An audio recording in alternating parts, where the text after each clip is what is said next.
Hi friends! I am going to be walking you through everything we've done so far in our wedding planning process. This is just going to be like a really long talking slash vlog video. We were kind of in the midst of planning these past few months, so I figured I'd give you an update since we're maybe 6-7 months out from our wedding day. And just to give you a quick update slash what we're gonna talk about, we picked a date, we've booked our venue, I found my dress. Most of our vendors are booked and invites just went out. So I'm gonna talk about all of that in more detail. Now, in full transparency, our budget is probably unrelatable. We are not going into debt for this. We have pretty much the full cost of what we're expecting to pay already saved up. And we've also already been legally married for 3-4 years now.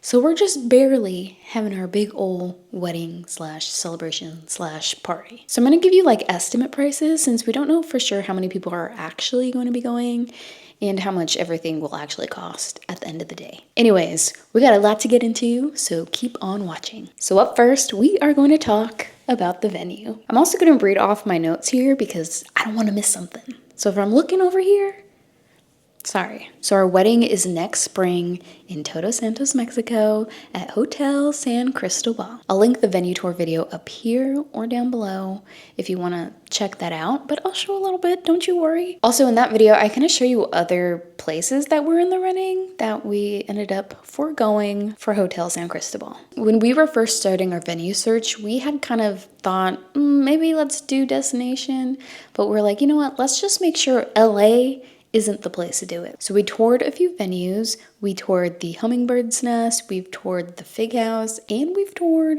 the Greek Theater. And for a quick second, we did think that the Greek Theater was gonna be it because we were kind of hoping to have like some of our favorite little small bands play at our wedding.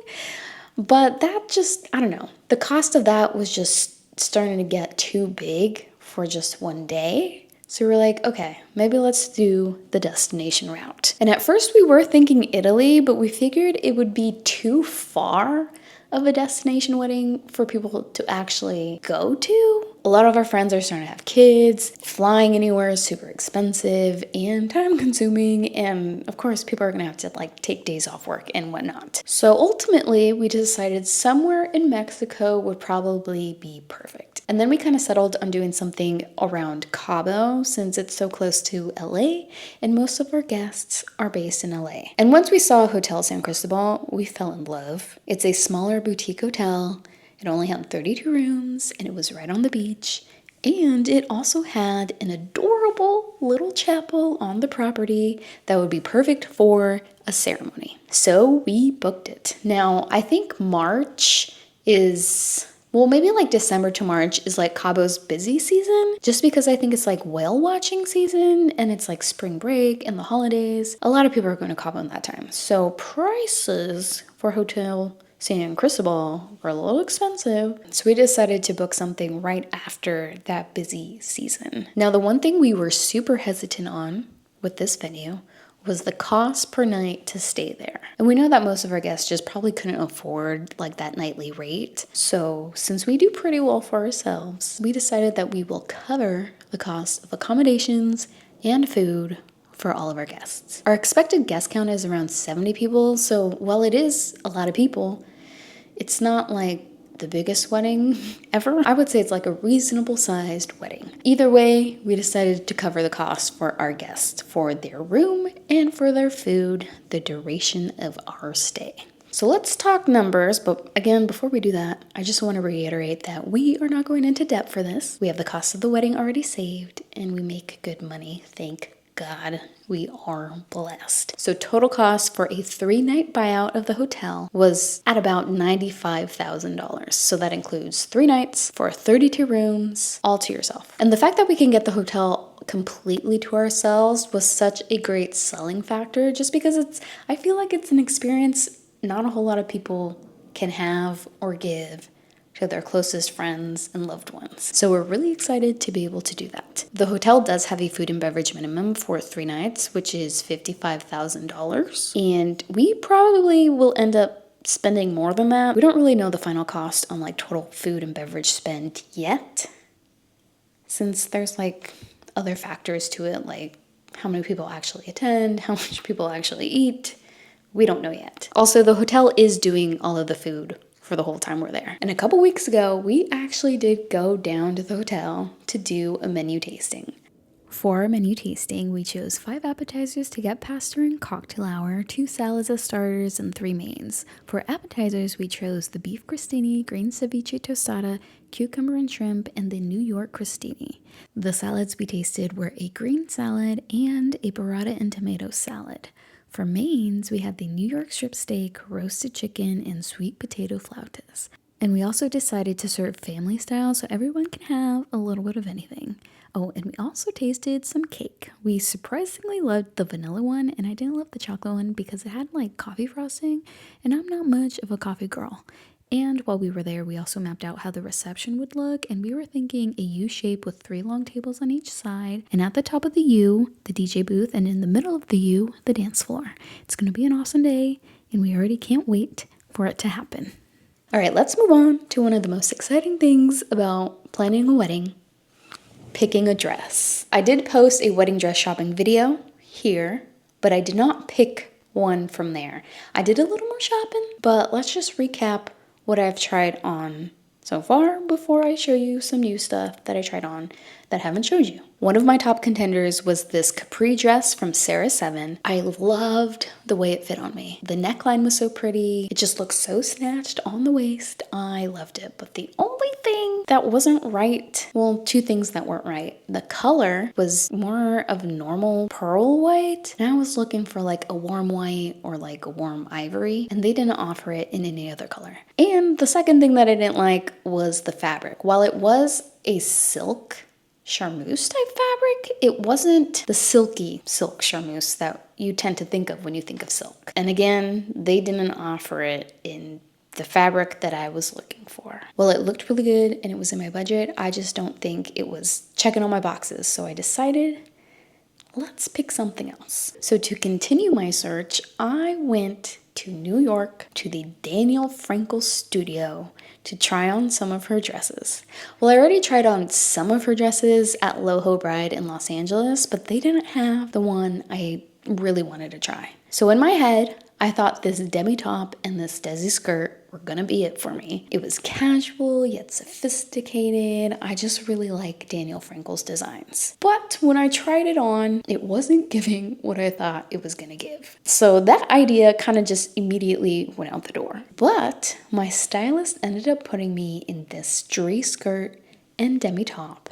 And oh my God, I felt good. It fits so well off the bat. It was pretty much exactly what I was looking for. The only thing, it was just like a corset and a skirt, and it was already over what I was budgeting for. My budget for the dress was $5K, which would include tailoring and whatever else, accessories. So that kind of put me off of it at first, just because I'm like, I don't want to spend that much. And I don't think I was sure about it at first because it wasn't what I was envisioning I would wear, so it kind of threw me for a loop, but in a good way. Anyway, I went home and thought about it some more. I was kind of too scared to go over budget because we were already spending a lot. So I wanted to find something similar to those vibes at a much better price. So of course, I had to do some more dress shopping. I ended up going to Jackson James, but they didn't really have anything I was loving more than the Daniel Frankel pieces. And at this point, I just felt kind of lost. I was like, I don't know what I'm gonna do. I can't get the Daniel Frankel set. It's just, I don't want to go over budget. So I did more searching. I was even considering going an entirely different route and getting something from Camperette, I think is what it's called.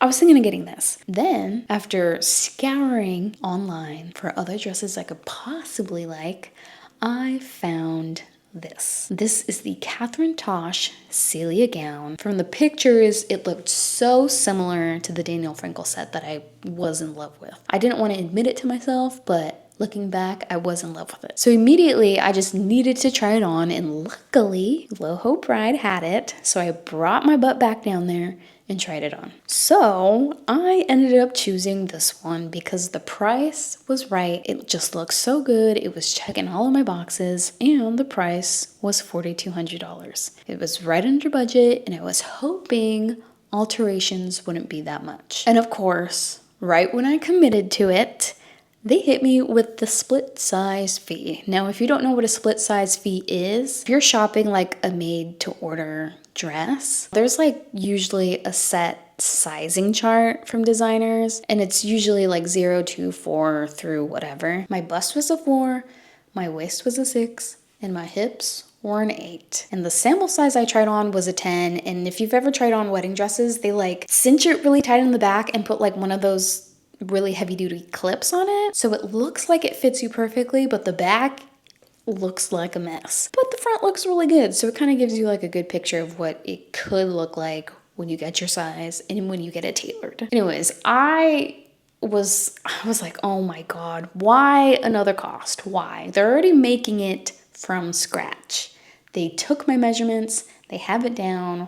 Why can't they just use that to make the size? Why does it have to be extra? Anyways, I ended up just paying the $300 extra because they're like, well, if you don't get it to like a closer to your actual size, you'll probably just have to pay even more in tailoring. So maybe I was a sucker for paying that extra amount. Maybe it was a smart decision. I don't know yet. The dress is in production, and I think it should be ready in February. So I'll have plenty of time to do alterations, but for alterations, I am so scared. I'll let you know how much that ends up costing. But now at this point, looking at the past dresses I've tried and the dress I've committed to, I am having second thoughts. So can someone please tell me if that's normal?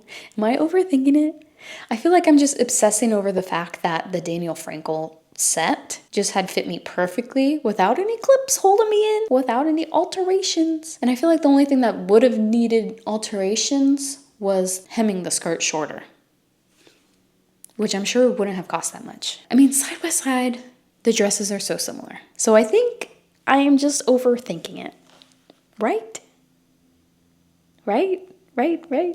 Okay, let's move on. Now we're on to the portion of the video where we talk about my vendors. We have our rental company booked, which is Warehouse Rentals in Cabo. We are renting tables, we are renting chairs, we are renting some cocktail tables. We're also gonna rent the plates, the napkins, and the silverware, but we are gonna use the hotel's cups and like wine glasses if people want to drink wine. I don't know. Anyways, this is a little mock-up my planner did for us of what we're kind of thinking. It looks really cute. I really love it. Initially, we were thinking of going this direction, but when we were kind of trying to pick other things to go with it, it just felt like a lot of things were clashing, especially with like the color palette we had picked out. So we decided to forego that and do this instead. And I think it just looks much better. Anyways, the estimate for those rentals right now is about $15,000.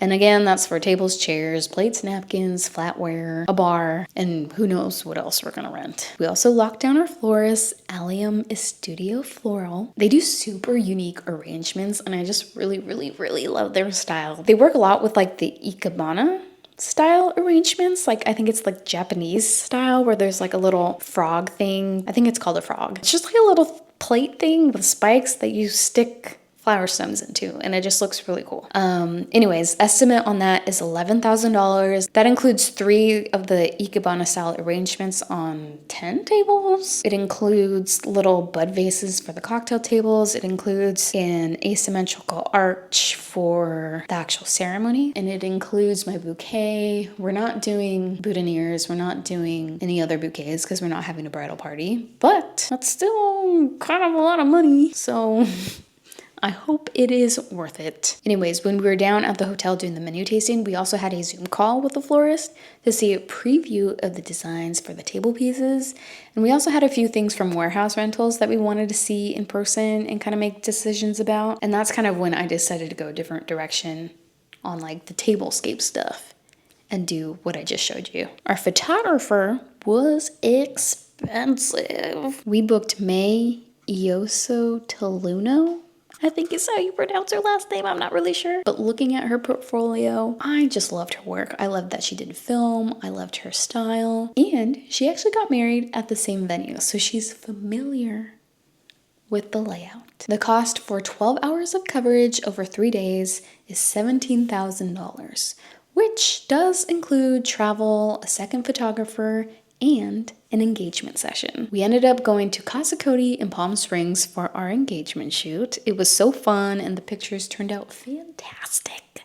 May had like 4 different cameras on her, so we got some great film photos too. And I did put those up on our wedding website. And I really wanted like updated engagement pictures for our wedding website since the last time we did engagement pictures, it was like 4 years ago. So I'm like, let's maybe update those because I don't look the same anymore. Hair and makeup, we also booked with Gladys Trevino. I'm going to be doing a trial a few days before the wedding because we tried to do it back in September when we were down there, but she wasn't available. And then she was also saying it's just a lot more humid in September. So the makeup and the hair was kind of just gonna wear out a little differently than it would in the spring. I also booked her to do my mom's hair and makeup. So total for that is about $1,200. Oh, and we also got our invitations. These were designed by Peach Paper, Austin, Texas. I did just send out these in the mail, so we are slowly getting RSVPs, and we're using the RSVP platform through Zola, even though I didn't use their website builder. I used a Wix website builder just because I had a vision and I wanted it to be more customizable, so that's what I ended up doing. But the invitations just turned out so fantastic. I love the colors. I love the design. I just think they are so cool. I ordered 40 invites with envelope liner, details card, and it cost $750, which I think is a pretty good price compared to other places we were quoted. I know some invitations can run up like $20,000, which just seems insane, but I have to admit, beautiful.